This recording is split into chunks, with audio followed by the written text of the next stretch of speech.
Everybody, welcome back to another Darksiders Comics review. Before we get into the video, I have to announce that we are now 87% funded on Indiegogo with BLACKHART Manor. For those who do not know, I'm gonna make a comic with two other guys who already make a comic. And it's going to be a horror 40-page black and white Lovecraftian horror. It's great, and it's magazine style. I'm going to show you this. This is the first book that you also can get on my campaign. And as you can see, it's bigger than a normal floppy. So you get more content for a very affordable price. This is also black and white. It has the same artist, by the way, and the same writer. And I'm the creator of the book. I'm going to leave the link in the description. And I'm going to show you a little bit of the art. As you can see here, how it looks like. And yeah, I want to ask you to check it out. It's great, beautiful black and white art. Gruesome horror. It's in here. I cannot show you too much, of course, but let's say there's a lot of shit in a fun way in this book. So yeah, please check out my Indiegogo campaign. 16 days to go, as far as I know. Could be maybe more, a little bit less. I didn't check it because of the time stamps of another country. But hey, let's dive into Cyberpunk 27 Trauma Team number 2 out of 4 from Dark Horse Comics. Property by CD Projekt Red. I really love the first issue of Cyberpunk 27 Trauma Team, and I have it on my top, on the top of my YouTube channel. So please check it out if you haven't done that before you watch this video. So this is the continuation. So let's dive right into. We see our protagonist, Nadia. Little bit of summary here. She has been traumatized because in the first issue, her team is getting wiped out by whoever, gangbangers or something, criminals.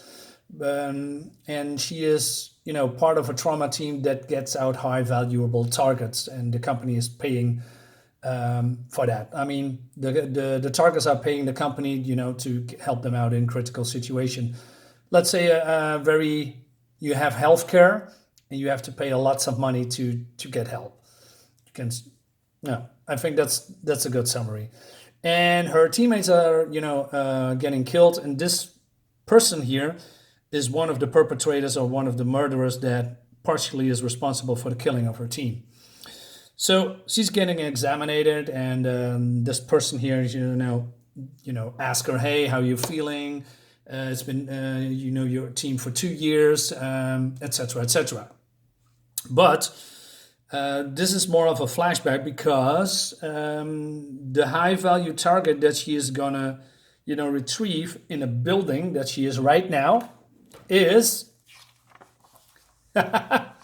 this guy. That was the cliffhanger from the last book. And the problem with Nadia is because every time something dangerous happens, she always freezes. And that's a problem for her team, as you can see. They are shouting at her, snap out of it. We need you, because they are trapped in this building and they are under siege by the gangbangers that are in the building. And what I really like about this whole setting, it's very, very, very tense. And I have to go back to the movie Dread that I, said also in the last video of the video of part 1. When Dread, if you've seen the movie, of course, they go into the building, they are getting locked, they cannot get out, and they are getting shot at the whole time. And this is the same thing. She needs to, the trauma team needs to get this person out of here, and they are getting shot at, and basically they are trapped. So, and so we switch also a little bit through the whole book to Nadia as a what's the word I'm looking for? As a flashback. But we get into that a little bit later. So they are getting shot, and what happens is that one of the teammates is getting hurt. So she tries to get heal or save the life of that teammate called Gordon, but he's bleeding heavily. And her other teammate says, you know what, leave him, he's done for. You need to help me with the target. The target needs your help, and we need to get the hell out of here. And basically, the other team members are shooting back at the gang members. They try to get in, they try to kill them. And it's, like I said, it's very tense. It's very, how do you say, fast-paced. They are in constant danger, although they are through the whole book in the same place. But it's so good done. I'm saying that wrong. I'm sorry. I'm talking too fast, and when I'm excited, I'm starting to ramble. But let's say it's so well done. I was invested through the whole issue. I wanted to know what happened. Do they escape? Did they get hurt? Etc. etc. This comic, and I'm not even at the end right now. In my opinion, this is way better than the first one. And I love the first one, so I'm very invested in how it ends. So I'm gonna pick up issue 3 and issue 4. So yeah, sorry, my throat. So sorry again. So gonna skip a few pages here. Can I show this? So yeah, her teammate dies. Spoilers, by the way. Sorry, and her teammates are fed up because of her all the freezing and distracting. And he shouts at her, "Hey, don't pull that stunt again. You hear me? Our job is to get the client out of this alive." And she says loud and clear. And she says, "Customer is always right." The other team members do not know that he is the one that wiped out the other, trauma team.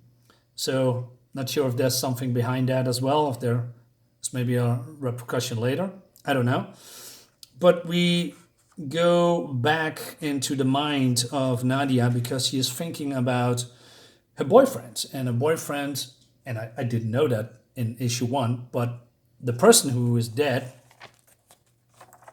this one here, here, is her boyfriend. Well, more like they have a fling with each other, and they have sex, and she talks to him, and she sees him the whole time dying.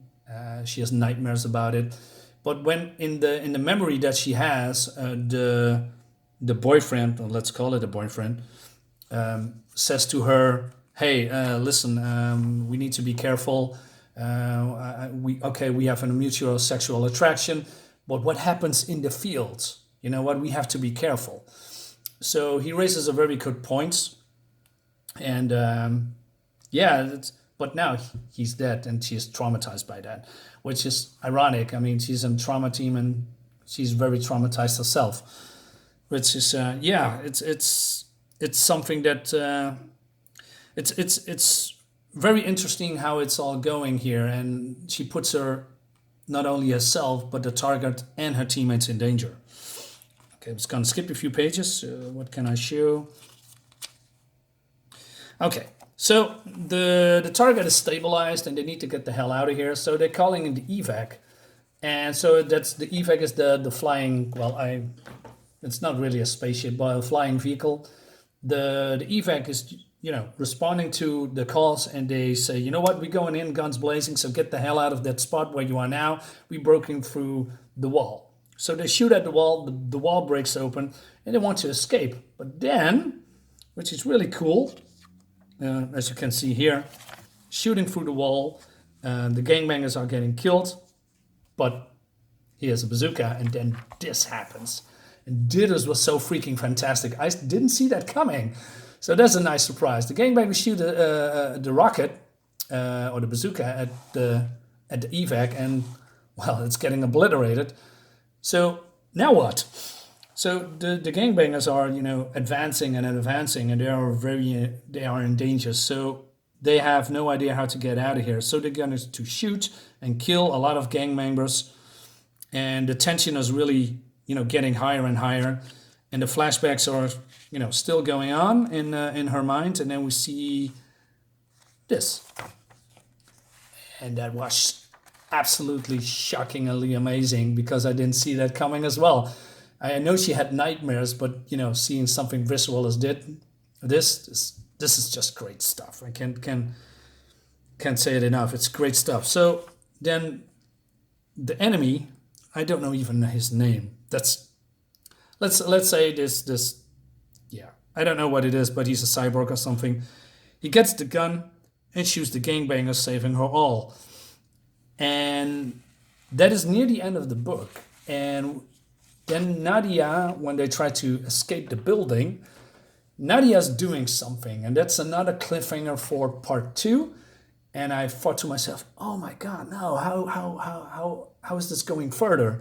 Because just in book number 1, and this basically was the cliffhanger here,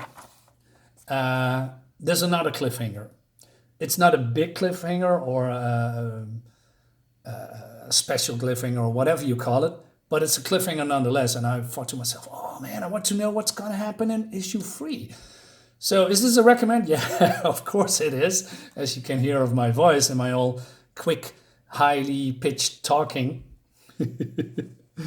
So yeah, it's definitely worth a buy. It's great stuff. The art is freaking fantastic. It's yeah, there's a lot of cool colors in here that are praised and criticized in the first issue. Yeah, this is high octane level of action and cool characterization with a lot of, you know, emotions flowing around and traumas. And, you know, here we see Nadia, you know, try to save her teammate, but she fails. So yeah, it's great stuff. The only critique that I have in this book is the, how do you say? It's more like the pages. It's really thin and thick. But not only that, the cover is also thin, and it's just as thin as the inside of the book. So that's a big downer. That sucks. But on the other hand, it's a highly recommend. I got my money worth. English is hard. I got my money's worth. Yes, that's what I wanted to say. So that's it for the video. Thanks for watching. Check out my first video about Cyberpunk 2077 Trauma Team. Check out my Indiegogo campaign, please, and back my book. We are nearly there. I need your help to make it happen. And you get a fantastic horror comic. Subscribe to my channel, like the video, hit the bell for notifications, and I'll see you next time.